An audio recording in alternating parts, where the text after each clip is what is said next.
કેશોદ લોકોના પ્રશ્નો માત્ર પત્રકારો સુધી જ સીમિત રહ્યા નહીં, પરંતુ પત્રકારોની મૌખિક રજૂઆતથી યાત્રાળુઓની લાંબા સમયથી ચાલી આવતી મહત્વની સમસ્યાનો ઉકેલ આવ્યો છે.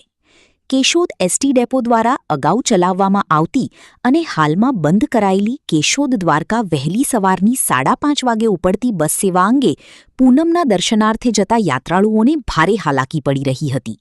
આ મુદ્દે આજે ભરતભાઈ કક્કડ, અશોક બારોટ, દિનેશ કાનાબાર, મધુબેન રાવલિયા અને જગદીશ યાદવ સહિતના કેશોદના પત્રકારોએ કેશોદ એસટી ડેપોના મેનેજર ડીજી ભીલ સમક્ષ મૌખિક રજૂઆત કરી હતી.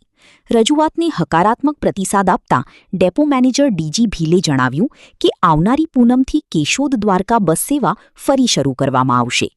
બસ વહેલી સવારે 5:30 વાગે કેશોદથી ઉપડશે, સવારે અંદાજે 10 વાગ્યા બાદ દ્વારકા પહોંચશે અને બપોરે 2 વાગે દ્વારકાથી પરત ફરી કેશોદ તરફ આવવા રવાના થશે. પત્રકારોની સમયસરની રજૂઆતને કારણે પૂનમના દર્શનાર્થીઓમાં ખુશીની લાગણી જોવા મળી રહી છે.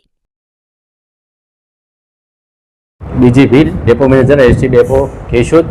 આજરોજ પત્રકારોની માંગણી અને આસ્થાને ધ્યાને રાખી દર પૂનમે કેશોદ ડેપો દ્વારા કેશોદ દ્વારકાની એક્સ્ટ્રા બસો ફાળવવામાં આવશે, જે ખાસ જનતાને લાભ લેવા અને પત્રકારોને પણ વિનંતી કે વધારેમાં વધારે સ્પ્રેડ કરે અને આ બસમાં રેગ્યુલર પેસેન્જરો ટ્રાવેલિંગ કરે એવા સાથે અપેક્ષા સાથે. જય હિન્દ.